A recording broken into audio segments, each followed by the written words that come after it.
Hey, yo, what's happening? I want to thank you for locking into another episode of the Saturday Vibe Show. A podcast is dedicated to promoting hip hop culture in the Middle East.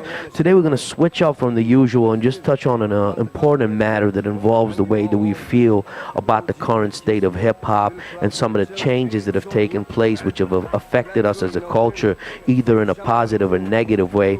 Now, obviously, there's been so much controversy and mixed opinions about the certain topic.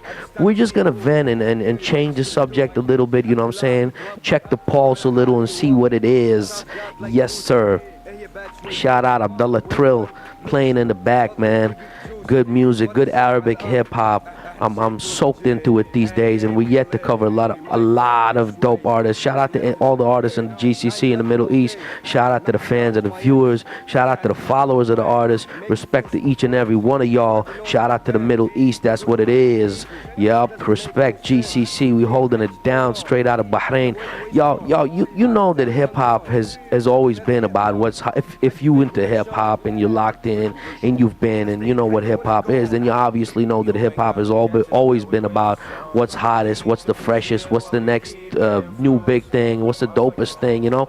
But when you compare to how hip-hop was back in the day, the difference is that back in the day, we had to be more conscious, and we didn't have the internet to push this false agenda upon us, because hip-hop is so much bigger than how it's being projected in this era to the younger generation right now at the moment. And with hip-hop gaining so much popularity and having extracted so many of its vital components, commercializing the art form and integrating certain ingredients by modifying its elements from the roots of the culture, I feel like has resulted in a distortion of the image of hip-hop by goons running in the industry in the corporate world. And it even goes way beyond that, because it feels as though hip-hop has been kidnapped to push a different agenda besides its true purpose. And anyone who's familiar with the culture can probably relate to what I'm saying. If you're a real person, you know, these thoughts, they got nothing to do with old G, young G mentality. I'm just trying to point out a motive which has been a seek, conquer, and destroy, implemented in our culture to poison the minds of the youth and stir them away from the consciousness that hip-hop truly possesses and has always possessed. And that's why we got a bunch of clowns running around doing as much as possible to distract us from the position that they placed us in, whether it be artists or whether it be people above the artists or anybody just changing the fucking wave of hip-hop and how it's supposed to be.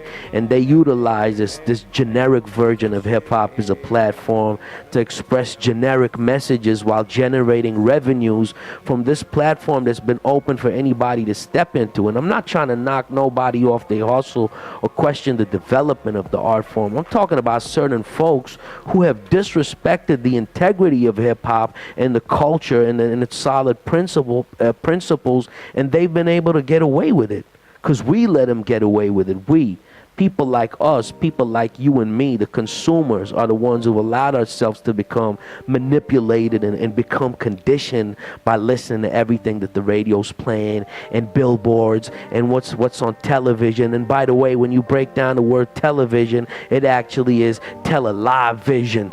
You feel me? Because it's telling lies to your visions. Yeah, that's what it is. That's a little gem of knowledge. Let me keep going in.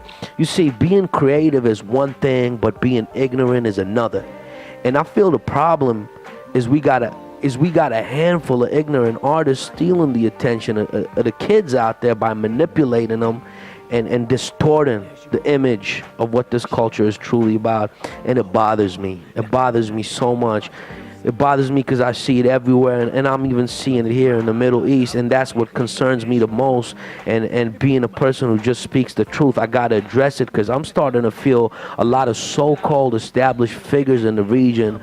They've taken their positions for granted, and they're abusing the space on the spectrum which they resonate off. You feel me? We taking it deep, man. We got to stop buying into the gimmicks, bro. We got to stop giving them our time and attention and listen to what they've been enforcing on us subconsciously if we really want to beat these motherfuckers.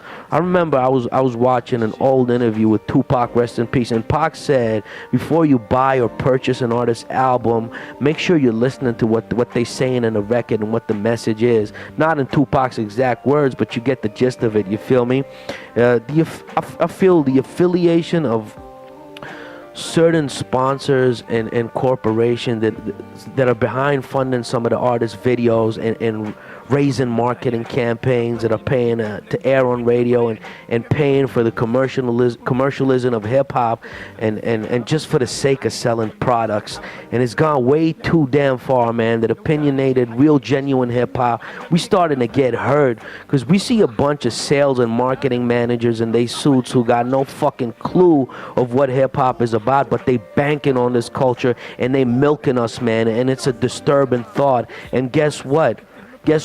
They use the artists and they use their marketing tactics as a gateway that eventually leads to the consumer, who supposedly should be us, the ones who end up buying the records and probably end up buying the product that's behind being commercialized behind the record. You know what I'm saying?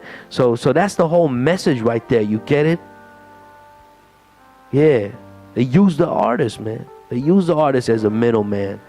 You know, they create that mockery to lure the kids in, and once they got the kids in, they make sure they secure the artists with enough finance, social presence, just so the kids can check in every once in a while for videos, giveaways, and be locked into the events, just straight up paid for entertainment.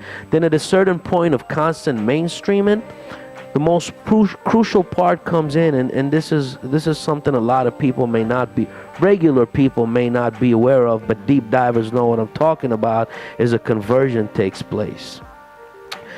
Because the music that you bump so loud and consider incredible pieces of work really holds no true message behind it. It's just redirecting you to the actual source.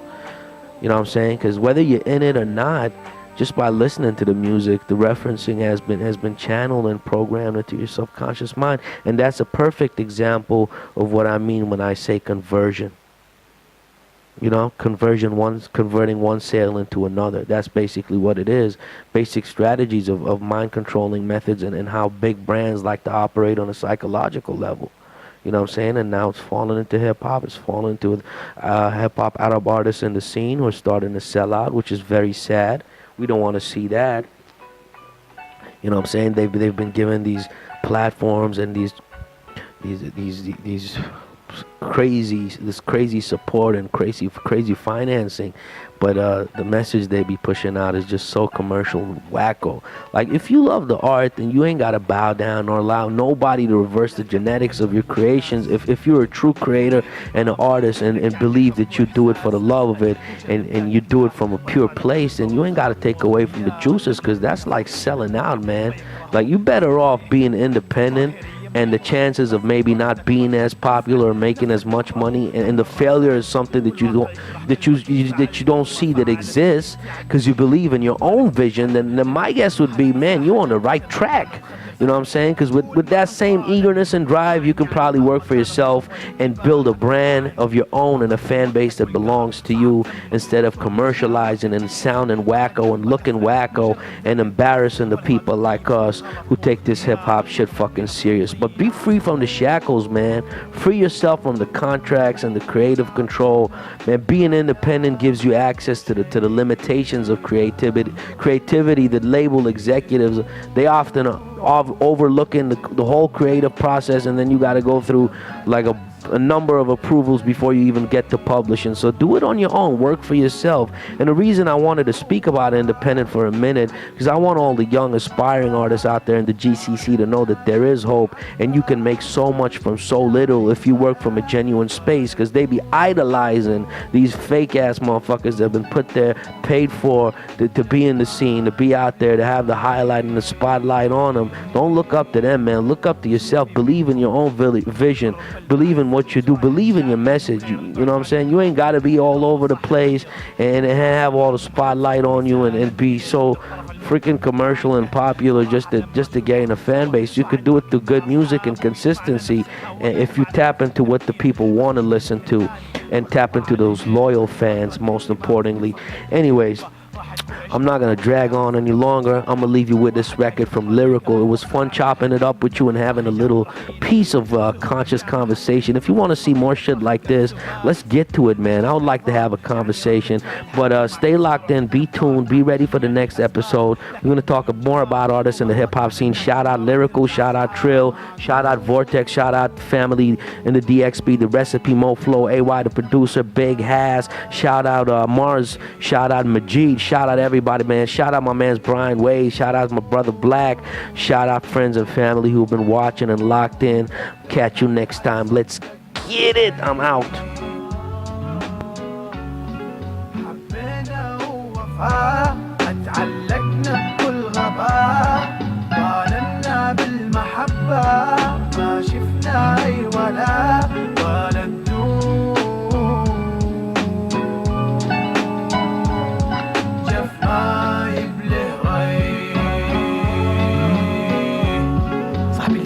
اللي عادي اللي فات مات موت اللي فات ما يدري قلبي اللي مات ما يدري خوفي زاد لو دري كان سكت ما يرجع قلبي. Oh shit, I forgot.